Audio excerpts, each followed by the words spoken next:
दोस्तों कहते हैं कि मौत के करीब आ जाने के बाद ही हमें जिंदगी की असली वैल्यू पता चलती है। गोपीनाथ नाम के आदमी के साथ भी कुछ ऐसा ही हुआ था। गोपीनाथ भारत के तमिलनाडु में रहने वाले थे। वो 75 साल की उम्र में हॉस्पिटल के एक बंद कमरे में जिंदगी और मौत से लड़ रहे थे। उन्हें अपनी जिंदगी बिल्कुल एक फिल्म की तरह अपनी आंखों के सामने गुजरती नजर आ रही थी। वो अपनी सोच में खोए ही थे कि अचानक से उनका ध्यान टेबल पर रखी एक फोटो एल्बम पर गया। गोपीनाथ ने फोटो एल्बम ली और फोटोज देखने शुरू कर दिए। एल्बम की एक एक फोटो उनको उनके पास्ट में ले जा रही थी। उन्हें याद आ रहा था कि कैसे वो कॉलेज के दिनों में बिल्कुल केयरलेस होकर जिंदगी जीते थे, कैसे मैच्योर होने के बाद बस वो पैसों के पीछे भागने लगे, कैसे अपने परिवार और अपने से ज्यादा इंपॉर्टेंस वो अपने ऑफिस की फाइल्स को देने लगे। ये सब कुछ सोचकर उनकी आंखें भर आईं। रोते हुए सोचते हैं कि मैं अपनी लाइफ में कितनी गलतियां कर चुका हूँ। काश उन दिनों में अपनी जिंदगी थोड़े अच्छे से बिता सकता, तो शायद अपने डेथ बेड पर मुझे अपनी जिंदगी से इतनी शिकायत ही ना होती। उनके मन में ये तक चलने लगता है कि अगर उनके पास कोई भी एक ऐसा मौका होता तो वो अतीत में वापस जाते और वहां पर जाकर वो अपनी इन्हीं गलतियों को सुधारते और एक अच्छी जिंदगी जीने का सही तरीका क्या होता है खुद को ये बताते। पर ये तो नामुमकिन था। इसीलिए उन्होंने एक डायरी उठाई और उसमें उन्होंने वो सारी बातें लिख दी जो उनके अकॉर्डिंग एक अच्छी लाइफ जीने के लिए बहुत जरूरी है, ताकि जो भी वो डायरी पढ़े वो अपनी लाइफ में उन गलतियों को करने से बच जाए जो उनसे हो गई है। और ऐसा हुआ भी। उनके मर जाने के बाद जो कोई भी उनकी डायरी पढ़ता उनका जिंदगी को देखने का नजरिया ही बदल जाता, क्योंकि उन्होंने अपनी लाइफ को प्रेजेंट ही कुछ इस तरीके से किया था कि कोई भी ये पढ़कर सहम जाए। इसी वजह से जिन भी लोगों ने उनकी ये डायरी पढ़ी वो फिर सही रास्ते पर चलने लगे। वो पहले से ज्यादा खुश रहने लगे और हर मोमेंट को एंजॉय करने लगे। पर आखिर गोपी ने अपनी इस डायरी में क्या क्या लिख दिया था? देखो, अगर आप भी अपनी लाइफ के किसी ऐसे फेज में हैं जहां आपको नहीं पता है कि आपको क्या करना है, आपको अपनी लाइफ में क्या चाहिए क्या नहीं, देन ट्रस्ट मी, आज की ये वीडियो आपकी पूरी लाइफ बदल कर रख सकती है। ये वीडियो बेसिकली एक स्टोरी फॉर्म में होगी जिसमें गोपीनाथ की डायरी से हम कुछ लाइफ लर्निंग्स लेने वाले हैं। वो लाइफ लर्निंग्स जो अगर कोई टाइम रहते नहीं समझ पाता तो इनका पछतावा उनको पूरी जिंदगी सताता है। तो चलिए बिना किसी डीले के अब सीधा पॉइंट्स पर आते हैं। Lesson number 1, live your life, don't wait for permission. Gopinath अपनी डायरी में सबसे पहले अपनी बचपन की एक आदत का जिक्र करते हैं। वो कहते हैं कि बचपन से ही मेरे अंदर एक आदत थी जो बहुत खराब थी। वो आदत ये थी कि मैं हमेशा दूसरे सभी लोगों को खुश करने में लगा रहता था, बस किसी भी तरह से उन्हें इम्प्रेस करने में लगा रहता था, जिस वजह से मैं कई बार वो चीजें भी नहीं कर पाया जो मुझे करना पसंद था, क्योंकि दूसरे लोग मुझे वो करने के लिए या तो टोक देते या फिर रोक ही देते। मैं इसी इंतजार में रहता कि शायद वो मुझे समझेंगे और कभी उनका भी मन बदलेगा, पर सच कहूं तो ऐसा हुआ नहीं। मेरी तरह बहुत से लोग दूसरों के सामने अच्छा बनने के लिए ऐसा ही करते हैं।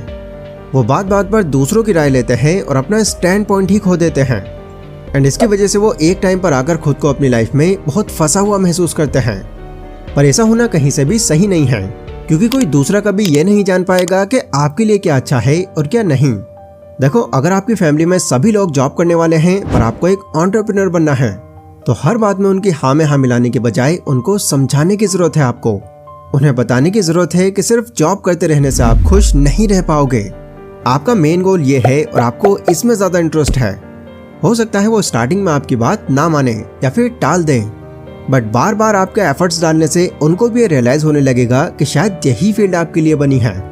अब देखो, सिर्फ परमिशन की ही बात नहीं है, बाहर भी आप जब बाकी लोगों से सोशलाइज करो तो वहां पर भी हर किसी की बात मानने, सबकी बातों पर एग्री करने की जगह खुद का भी स्टैंड पॉइंट रखो। किसी भी बात से आप डिसएग्री करते हो या फिर आपको कोई बात पसंद नहीं है तो आप फौरन मना कर दो। इससे लोगों के माइंड में आपकी एक इमेज क्रिएट हो जाएगी कि आपको जल्दी से मैनिपुलेट नहीं किया जा सकता। Lesson number 2, be awesome with everyone. Gopinath आगे अपने साथ में हुए एक एक्सपीरियंस को शेयर करते हैं। वो बताते हैं कि जब वो जवान थे और उन्होंने नई नई जॉब पकड़ी थी तो उनके ऑफिस का जो मैनेजर था वो उनके साथ में बहुत ही अच्छे से बात करता था। भले ही गोपी मैनेजर से बहुत ही नीची पोस्ट पर था, लेकिन वो मैनेजर गोपी और बाकी सभी एम्प्लॉयज को हमेशा बहुत खास फील करवाता था, जिस वजह से ऑफिस में भी लोग उनको काफी पसंद करते थे। गोपी ने उनसे ये सीख ली और इसे अपनी जिंदगी में उतार लिया।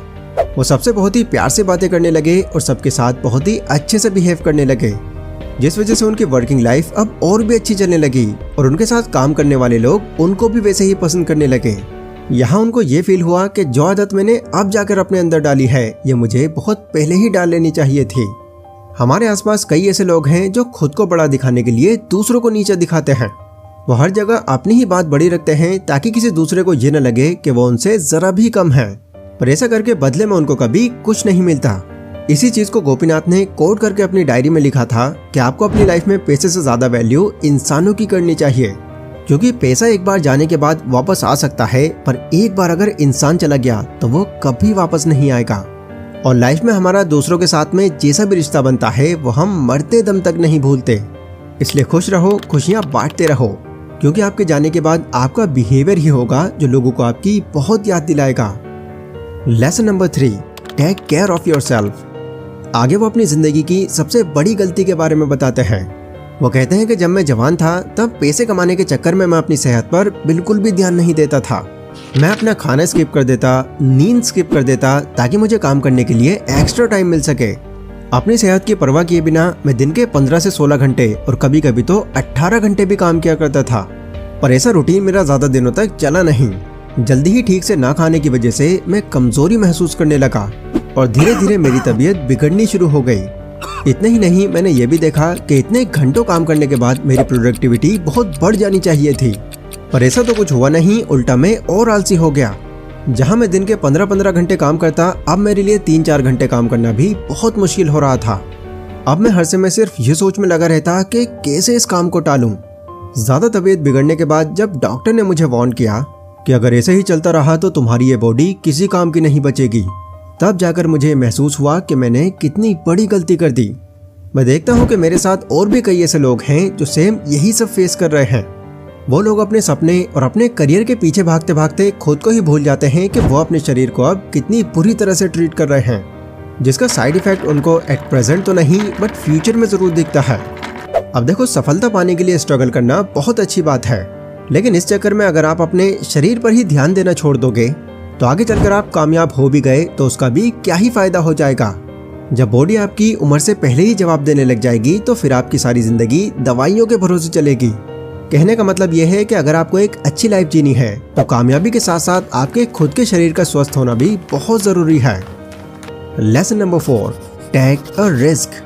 आगे वो बोलते हैं कि मुझे अपनी जिंदगी में रिस्क लेने से बहुत डर लगता था और जिस वजह से मेरे हाथ से कई ऐसे मौके निकल गए जो मेरे करियर को पता नहीं कहां से कहां ले जा सकते थे। मैं आज भी उन मौकों के बारे में सोचता हूं तो मुझे बहुत पछतावा होता है। काश उस टाइम थोड़ी हिम्मत कर ली होती तो आज पूरी जिंदगी बदल सकती थी। मेरी तरह बाकी लोग भी मैं आजकल देखता हूँ सेम यही गलती कर रहे हैं, खास करके यंग लोग। वो एक तरह के मान सकते हो कंफर्ट में जी रहे हैं और वहां से बाहर निकलने और कुछ नया ट्राई करने का सोचते तक नहीं है। हाँ, ये बात अलग है कि एवोल्यूशन के टाइम से ही हमारी कंडीशनिंग ऐसी हुई है कि हर चीज में हम अपना कंफर्ट ढूंढ ही लेते हैं, पर एक चीज जो कंफर्ट जोन में रहकर पॉसिबल ही नहीं है वो आपका रिस्क लेना ही है। शुरुआत में नो डाउट रिस्क लेने से सबको डर लगता है, पर अगर आप सोचकर देखो कि आप जिस भी तरह का रिस्क लेने जा रहे हो, अगर वो नहीं लिया तो आपके साथ फिर अगले 5-10 सालों में क्या बुरा हो सकता है, किस किस तरह के आपकी लाइफ में बदलाव आ सकते हैं जो आप बिल्कुल नहीं देखना चाहते। तो यहाँ पर कई ऐसे रीजंस आपको मिल जाएंगे जो आपको वो रिस्क उठाने के लिए और ज्यादा इंकरेज करेंगे। Lesson number 5, lead by example.